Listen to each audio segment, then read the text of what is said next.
لله رب العالمين والصلاة والسلام على رسوله الأمين وعلى آله وصحبه الأجمعين. إيمان دارا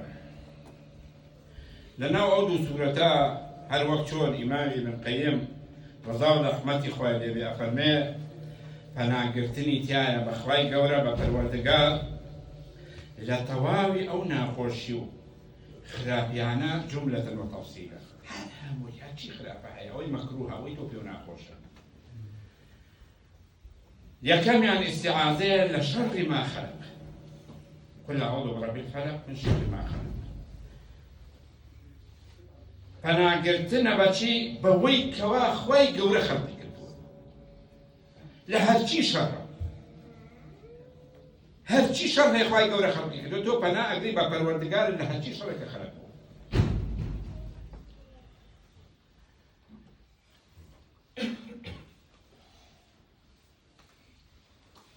جاء أو شرانة شل الجسم ما شل الروح ما شل الجسم ما وهروها استعاذة وبناقرتنا بپروردگارت لشر شو تاريخي كتاريخي ديت پیغمبر خدا صلی الله علیه و سلم فرمه من عركان تان بدن جوجوا بعد دروا النبي شو وقتي اويت تجنوكو روح خبيثة كان بلاو بنا بويا أفرمي پناهگرتنا بچي لشر هر روحي خبيث كبلاو بيته وشر وهروها پناهگرتنا لشر هچي ساحر وجادوگر كفوء كان بكريه ساحر كان كدينن سحر لخلق كان بفتك يا بميقجي كسك يا بهشتك به هني طلاسيم وشتخونن وقريليدا وفيفياك من شر النفاثات في العقد لشر بلاو مصيبتي او ساحر جادو قراني كسحر كانوا قريلا بتو قشي كسدنو سحر لخلق كانوا خلقوشي ناخوشيك پناهگرتنا لهموي خو پاريزية لهموي وهروها خو پناهگرتنا لچي چوارميان لا هشتك حسودي ببيع لنفسي خبيث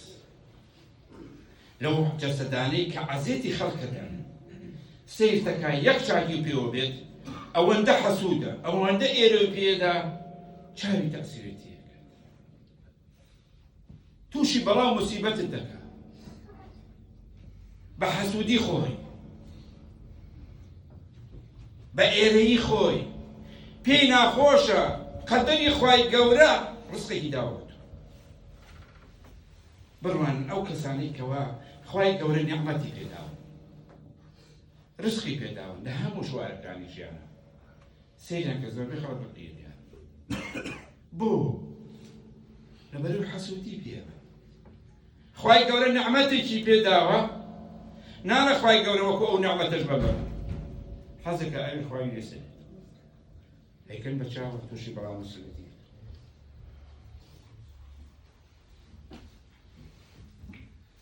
وسورتي توكل أعوذ برب الناس ملك الناس إله الناس من شر الوسواس الخناس كوان شيطان أمره هاتشي قناه تاواني إيميك أو خناسي كوسوسة من بوكا كجناه تاوان من لا خوش ويستكاد حل الربا وبيكر بو زنا بو كشتن بو خرابة بو دزي بو خيانة بو غلا فروشتن هالشيء تو ايبيني جناه تاوانا الخناس وسوساكا بمش مانا كوا هان مانا دا خرابة وناخوشي مانا لا خوش ويستكاد بو ايبيك أو سورتانا لوانا دوزخنا بوي إنسان أجا بيشتي خويندي خوي باراز بودو سورتا إنت توش شر عجاونا بير ريجي لي أكري تو أجرتوي توشي وسوسة شيطان نبي توشي حسدي خلقان نبي توشي چاوبيسي نبي تووشی سحر و چاحری جنۆکە و لە خوا ترسەکان نەبێ ئەو سێ سوورەتە یادمانکە بیان خوێنە لە دوای نوێژەکانت لە کاتێککە ئەخەوی و بەیانیان و ئێواران بە تایبەتی سێ جار و ئاچیتە ناو جێگەکە سێ جار بخوێن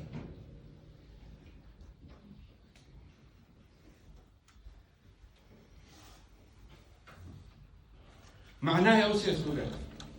ئەو دوو سوورەت معەوەدەت بە کوردی بۆتانە بۆ خۆتان هەوڵ بدەن زیاتر شەرحێکی هەبێ بۆتان شەڕەکە یاخۆ لە لای مامۆستای فێر بن یا خۆتان زیاتر گوێ لێ بگرن معناکانی لێکمەن و لێی تێ بگەن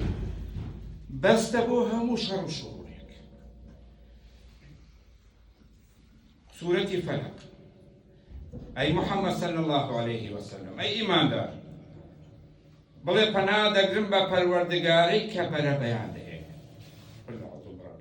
فەلەق یعنی بەرە بەیان پەنا ئەگرم بەخوا بە ئەڵڵا بە پەروەردگارم کە بەرە بەیان دەهێنێ لە چی؟ لە شەڕی خراپەی هەرچی دروستی کردو هەر شتێک تۆ شەڕ هەیە و دروستی کردو پەنای پێگرم لە جنۆکە لە ئادەمیزاد لە مال لە مێروو لە هەرچی شتێک زیان بەخش بێت لە شەڕی خراپەی شەو کاتێک دادێت و دنیا تاریک دەبێت و دەبێتە شەوەزەنگ غاسق چکە ئەو وەختە ئیتر شەڕەکان نەفسە خەبیسەکان براوە بێتەوە دزی چەتەیی پیاو کوشتن زۆربەی لە تاریکیا بڵاو بێتەوە مال مێرۆ زەرەر و زیان زۆربەی لە شەوە دێت پەنا ئەگری بەخوا لەو شڕ و لەو تاریکی و لەو شەڕانی تایەتی لە شەڕی خراپەی ئەو کەسانەی کە جادوو دەکەن کە سحربازن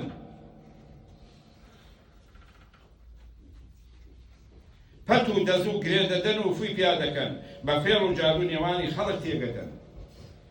خەڵگە بڕە بۆ نێوانی خراپە ساحر و جادوو پێیان تێگەدا ئەنواع و ئەشکال لێناکە مسلمان هەیە بە شەڕی لەگە براکەی لەگە خوشەکەی خۆیە بێ ئەچێ بۆ لای جادووکە دوعای دێکا نوشتەی دێکا پارەی داتی هیوا هەیە کچەکەیان نەداوەتێ بۆ کوڕەکەی ئەچێ دوعای دێکا بۆی دەقەشوونەکە بەچی بە جادوو بە ساحر و پارەیەکی زۆری شەدات بۆیە ئەم سوورەتانە پەناگرتن لەو هەموو بەڵام مصیبەتەی کە تووش ئینسان دێت ئاەتی چوارەمی لە شەڕ و خراپەی حەسوود و بەخیل کاتێک کە حەسوودی و بەخیلی دەبات چکە ئەو حەسوودی و بەخیلیە ئەگەر ڕێگەی پێ نەگیرێ ئەچێ بۆ ڕق ئەچێ بۆ چینە ئەچێ بۆ شەڕە قسە ئەچێ بۆ کوشتن ئەچێ بۆ ماڵوێرانکردن ئەو هەموو شەڕ و ئاژاوەی لەسەر ئەرزا دروست دەبێت وڵاتان داگیر دەکرێت میلەتان تیابرێت هەمووی سەبەبەکەی حەسەدە یەکەمین گوناهێک کە ئیبلیس کردی و ئیبلیس واز نانە بەو گوناهەی کە یەکەم جار کردێتی بەشەریە دەڵێ لە ناوەڕۆم هەموویان بەرەو دۆزەخە بەم وعدی داوە بە ڕەب العالەمین تۆ سوورەتێکی لە پەنایە ئەی ئیماندار ڕێگریت لێیەکە لەو گوناهە گەورە عەزیم بۆ دەستی پێوە ناگری سوورەتی ناس ئەی محەممەد صلی الله عليه وسلم ئەی ئیماندار بڵێ چی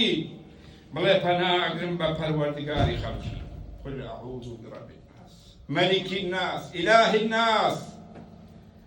پادشای خەڵکی بەخوای خەڵکی بە پەروەردگاری خەڵکی پەنا ئەگرم بەو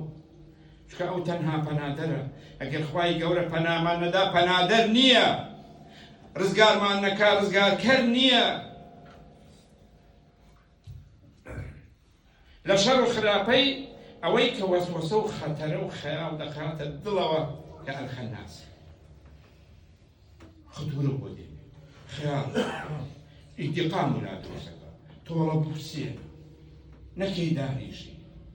لە ناوی بەرە بیکوژە بیبڕە لە تۆ باشترە لە تۆ چاکترە نێڵی دەرچێت نێڵی تێت ئەوانە من وەسوەسی شەیتانە کە بۆمان دەکات بریتە لەوەی کە وەسوەسە فرێ دەتاتە سینە و دڵی دەرونی خەڵکیەوە ئەو شەیطان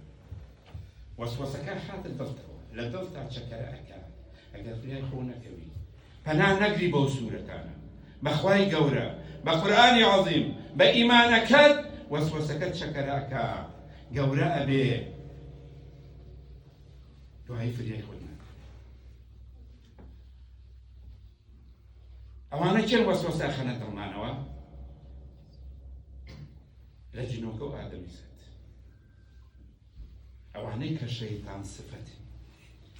بەس تەنها جنۆکە وەسوەسە ناکە بەڵکو بەشەریش ئینسانیش وەسوەسە بۆکە چەند وەسائلی ئالیمان هەیە چەند حکوماتمان هەیە چەند داعی باخوازمان هەیە چەند مافی ئافرەتان و مافی پیاوانمان هەیە ئەوانە هەموو ئیبلیسن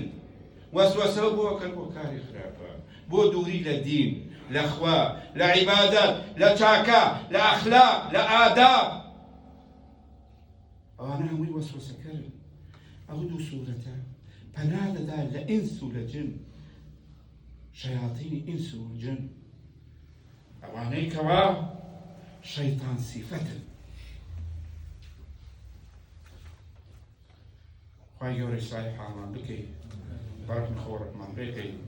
لە وەسوەسەی شەیطانەکانی جن و ئینس بمان پارێزی لە ساحر و جادوگەر و حاقد و حەسود و چاوپیز بمان پارێزە یا الله یا رب العالمین